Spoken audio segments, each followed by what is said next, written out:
আসসালামু আলাইকুম প্রিয় ভাই ও বোনেরা, সবাই কেমন আছেন? আশা করি আল্লাহর রহমতে সবাই অনেক ভালো আছেন। আমিও আলহামদুলিল্লাহ ভালো আছি।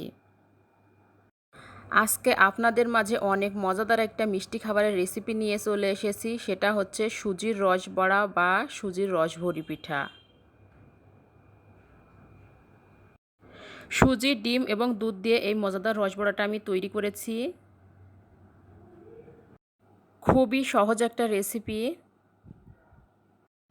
এবং মুখে দিলে মিলিয়ে যাবে, এতটাই সফট, নরম এবং রসে ভরপুর এই রসবড়াটা। ছোট থেকে বড় সবাই এই মজাদার রসবড়া রেসিপিটা পছন্দ করবে এবং অতিথি আপ্যায়নেও আপনারা এমন একটা ডেজার্টের রেসিপি রাখতে পারেন।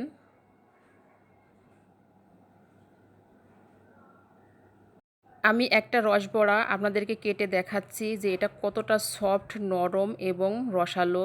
আমার চামচের দিকে খেয়াল করলে আপনারা বুঝতে পারবেন।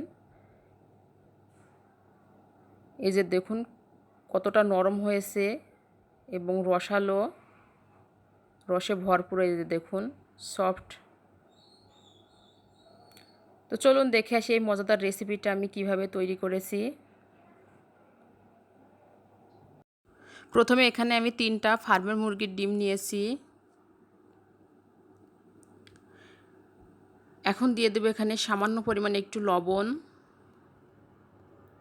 আর দিয়ে দিব 1 চামচ চিনি। বড় চামচের 1 চামচ দিয়েছি চিনি। এখন ভালোভাবে আমি একটু চিনি আর ডিমটা একটু বিট করে নিচ্ছি।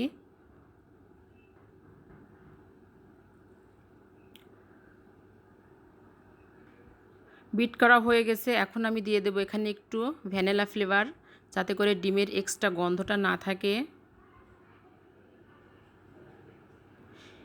দিয়ে আমি আরেকটু বিট করে নিয়েছি।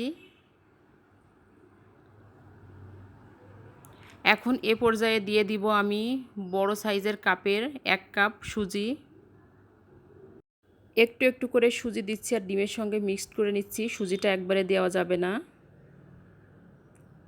আপনারা দেখলে বুঝতে পারবেন। সবগুলা সুজি দেওয়া হয়ে গেছে। এখন আমি একটু ভালোভাবে বিট করে নিব। এই যে দেখুন কেমন হয়েছে বিট করা। এখন আমি ঢাকনা দিয়ে ঢেকে রেখে দিব 10 মিনিটের জন্য।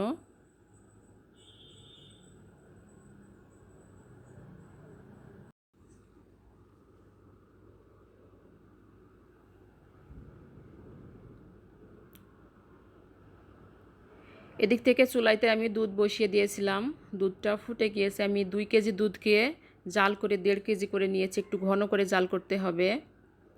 এখন এর মধ্যে দিয়ে দেব ফ্লেভারের জন্য কয়েকটা তেজপাতা, এলাচ এবং দারচিনি।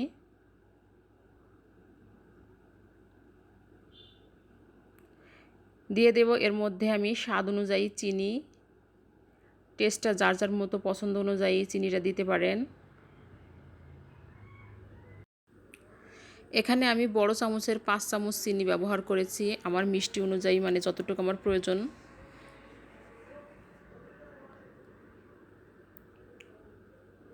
দুধটা ভালোভাবে ফুটে গিয়েছে। এটা আমি পাশের চুলায় রেখে দিব। দিয়ে আমি রস বড়ার যে বড়াটা সেটা রেডি করে নিব। এই তো দেখুন সুজিটা ফুলে কতটা ঘন হয়ে গেছে। আরেকটু আমি চামচ দিয়ে নাড়িয়ে বিট করে নিচ্ছি।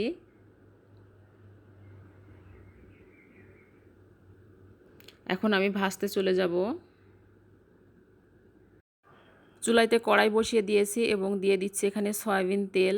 আর চুলার জালটাকে একেবারে লো আঁচে রেখে এই রস বড়ার বড়াটা রেডি করতে হবে। খুবই লো আঁচে বড়াটা ভাজতে হবে। তেলটা হালকা গরম হয়ে গেছে। এখন আমি প্রথমে চামচ দিয়ে কয়েকটা বড়া দিয়েছি। তো আমার কাছ থেকে মনে হচ্ছে চামচ দিয়ে দিতে একটু দেরি হচ্ছে বা সময় লাগতেছে। পরে এই জন্য আমি হাত দিয়ে বড়াগুলো তৈরি করেছি। হাত দিয়ে দিলে একটু খুব দ্রুত হয়ে যেতেছিল, এই জন্য আমি হাত দিয়ে বড়াটা দিয়েছি লাস্টে।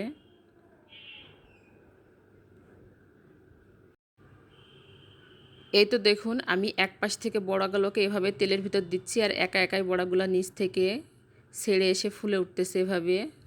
দেখতে কিন্তু মাশাআল্লাহ অনেক সুন্দর লাগতেছিল। আবারও বলতেছি, চুলার জালটা খুবই লোতে রেখে এই রসবড়ার বড়াটা তৈরি করতে হবে। মাশাআল্লাহ, দেখুন কত সুন্দর গোল গোল হয়ে ফুলে উঠেছে। আমি একটা কাঁটা চামচের সাহায্যে এভাবে উলটপালট করে দিয়েছি। এখন একটা ছাঁকনি দিয়ে একটু ভালোভাবে নাড়িয়ে চাড়িয়ে সুন্দর একটা কালার আসা পর্যন্ত আর একটু ভেজে নিব। এ পর্যায়ে চুলার জালটা হালকা একটু বাড়িয়ে দিয়েছি, শুধু একটু কালার নিয়ে আসার জন্য। আপনারা যদি কালার না নিয়ে আসতে চান তাহলে লো হিটেই ভাজবেন।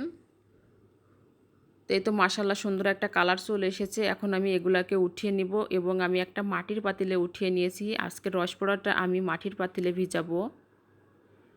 এই যে দেখুন, সবগুলা রসবড়া আমি মাটির পাতিলে দিয়ে দিয়েছি। এখন আমি দিয়ে দিব সেই ফুটিয়ে রাখা দুধগুলাকে। মাশাআল্লাহ, এই যে দুধগুলো আমি দিয়ে দিচ্ছি।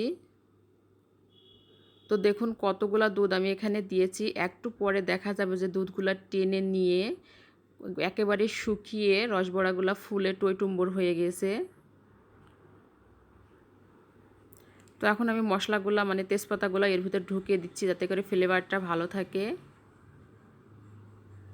এ পর্যায়ে ঢাকনা দিয়ে ঢেকে আমি রেখে দিব 2 ঘন্টার জন্য। আপনারা চাইলে বেশি সময়ও রাখতে পারেন। আর যারা যারা আমার এই রেসিপিটা দেখতেছেন প্লিজ একবার হলো ট্রাই করে দেখবেন এটা কতটা সহজ এবং খেতে কতটা টেস্ট হয়। ফিরে আসলাম 2 ঘন্টা পরে। এই যে দেখুন মাশাআল্লাহ, আলহামদুলিল্লাহ, কতটা ফুলে টইটুম্বর হয়েছে আর দুধগুলাকে কতটা পরিমাণ টেনে নিয়েছে এই রসবড়াগুলা। একেবারে ফুলে ডাবল হয়ে গেছে। আর এতটা সফট এবং নরম এই পিঠাটা বা রসবড়াটা, খেতে মাশাআল্লাহ অনেক টেস্ট। তো যাই হোক, পরিবেশন করে আপনাদেরকে দেখাচ্ছি আর আপনাদের কাছ থেকে এখানে আমি বিদায় নিয়ে নিচ্ছি। দোয়া করি সবাই ভালো থাকেন, সুস্থ থাকেন। আল্লাহ হাফেজ। আসসালামু আলাইকুম ওয়া রাহমাতুল্লাহি ওয়া বারাকাতুহু।